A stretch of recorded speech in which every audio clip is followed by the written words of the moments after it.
18. I've already used 1, 2, 3, 4. I've used 5 4-packs so far. I'm talking 16 or 18 4-packs, which is going to be about 72 little plants.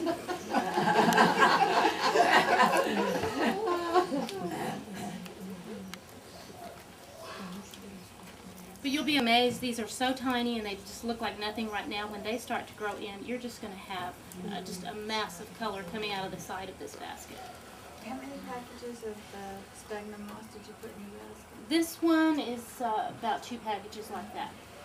Like I said, that package will do a smaller size. Now we do have the bales, which are more economical. If you do large baskets, buy it by the bale rather than by the bag because it's going to be a lot more economical. And that took 2 bags about. 2 of the small bags.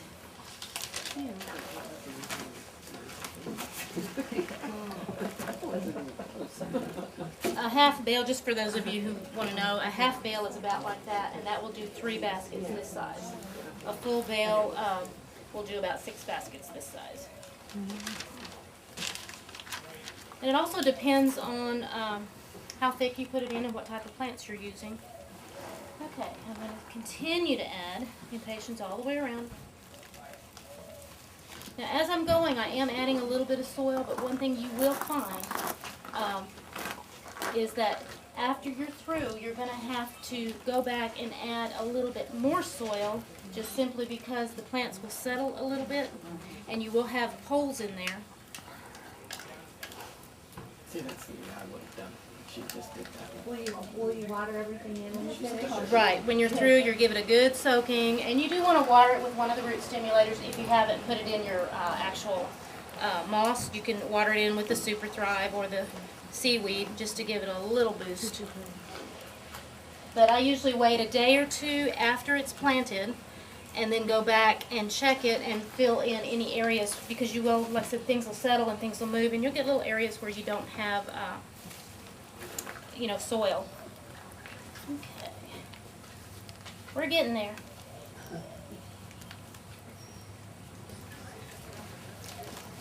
If I'd done a smaller basket, we'd get through faster, but I couldn't get as many plants in there. Now, you could do the same thing for a hanging basket or one that you put on the wall, where I see that they have the metal coming out and it goes on the wall. Absolutely. You just do this. Yeah, like same. the wall baskets, the same thing. The only difference is it's like a half basket. You just do it one-sided. You put the taller things in the back, and then cascade your plants forward and put the trailing things in the front. And you do the same thing with the moss on the bottom and build it up. And Yeah, then- absolutely, same principles.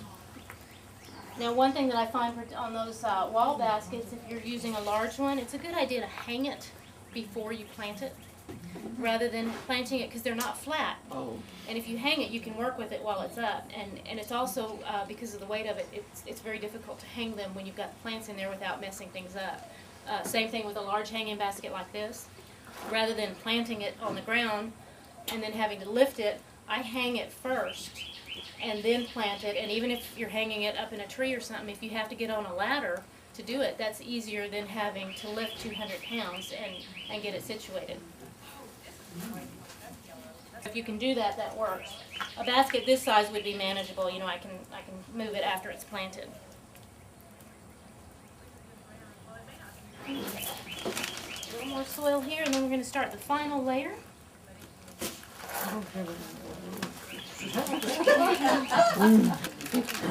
And another thing you will find is it takes about 24 to 48 hours for the plants to recover from being manipulated. They do tend to look a little wilted when you first put them in, because you have been messing with the root system and you have stressed them a little bit. They're going to wilt, but you'll be amazed how quickly they recover. Just like you were saying, you were here yesterday, and you know, some of these were looking like that because I had just planted them. You cheated, you came a day ahead and left it.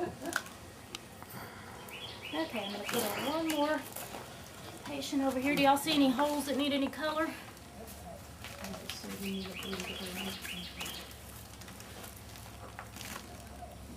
if I did, I wouldn't tell her. Why, you're afraid I put more in there? Yes. Okay, now this little space right here is really small, so I've actually divided this last one up so it's a single, and you can do that. Whatever it takes to get them in there and fill the spaces up. Let me take a look. I can't see what I'm doing from the front. Okay. Okay. When you water that, Donna, do you use a spray or? I use a water wand, Uh-huh. just on a water, and that's handy when you have hanging baskets because you can reach up with it. The long wand with the nozzle on the end. You don't want a real heavy spray because some of the plants are delicate, and if you put a real heavy spray on them, you're going to damage them. So use a light spray, but yet you want the wand so you can get it up and get it in there and actually water the soil really well. It's a good idea on moss lined baskets, especially during the summer, to go around the outside edge and just wet the moss. That's going to create that kind of cooling effect. Now I'm going to add a little bit of ivy. This is another issue you have here. You have the plants here and then these here. You want something to kind of soften that edge, so I typically will add a little bit of English ivy in between there, just to kind of soften that edge a little bit. And when they start growing in, everything's going to grow in around them. I'm going to add some more moss. The last layer of moss that you put on is going to be right above the edge of this top bar, and you want to make it a good inch or so above that. And the reason for that is when you water, you don't want all that soil rolling out over the moss. You want to create basically a lip to hold the soil in. But some of the plants aren't really in a lot of soil, or do they get established in the moss? They do, Can some grow will, like in the English moss? ivy will. That's the one that you can put really, you could take a cutting from that and stick it in moss and it'll grow on it because it does establish roots along the stem. Now something that has a more substantial root system you would want to put toward the center so that it can actually be in more soil. The impatiens actually, you can grow those from cutting so easily. There's been times when I've just whacked them off, stuck them in the moss, and they grow. So they don't need a real big root system either. Donna, what's this other white one? That is a bacopa. And I don't think we have any of those left. That's a neat little trailing plant. It makes a great ground cover. And it also, it's one of those real adaptable plants that will do sun to part shade. And you'll notice I'm using 4-inch, but I'm also splitting these just simply because I don't have a lot of room to work with. Is that English ivy too? This is another variety of the English ivy. This variegated one is called Goldchild. There's about 20 different varieties of English ivy, so you can find a variegated or a solid green leaf to suit your taste.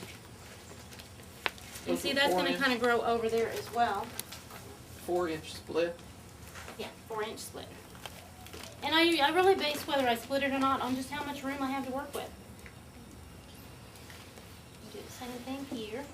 So tomorrow will those impatiens go straight out or will they These are stand gonna up? these are gonna go kind of start trailing down, and then I'm gonna put another layer right here that's gonna be more upright. So you're gonna have lots of color right around the upper lip.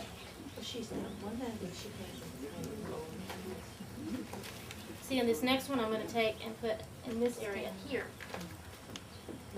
And that way you'll have some that are gonna grow up and some that are gonna grow out. And there's different varieties of impatiens too. Some have more of a trailing growth habit, and some are more upright. But your placement in the basket will affect that as well. It's more of these.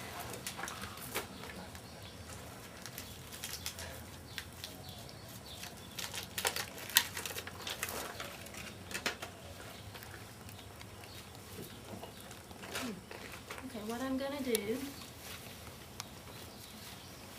is place a little bit more right along here. Is that on the same row as that last row? This of is ivy? actually on the very, very top, right next to the ivy.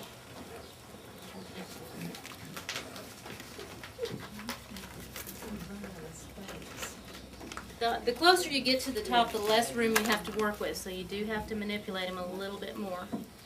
That's when you decide to stop, is when you finally run out of room. Now, will you put moss or dirt on top I'm of going to that? put, you're going to want dirt on here. What you don't want to do, you do not want to put moss in between the plants on the top, preferably. It depends on the type of plant. Some can tolerate that, some cannot. But ideally, I'm going to put a layer of moss right here. These impatiens are gradually going to grow over it. When you first get them planted, you're going to see kind of a line there that's kind of unattractive. But after a week or so, when everything starts to grow in, it's going to cover that because the impatiens and the ivy are going to grow in over that moss. I have a question. Are the root balls of this row of impatiens on top of the root ball of the bottom impatient? Yes. They are? Yes. You didn't put any dirt in there? Well, there was dirt already in there. But they're kinda like this, one on top of the They're other? they're layered, yeah. Really? There's just a very thin layer of dirt in between. Okay. Could I use that euphorbia behind you? Could you put that in for some white? You could. Now, that particular one, I didn't have a small one. That's kind of what I had wanted to use in this basket, but we didn't have any small ones. That one's in actually a 1 gallon container, which I really don't have room for. But if you had a 4-inch, the white would be beautiful. That's what here. I was thinking. And, you know, that's that euphorbia they call diamond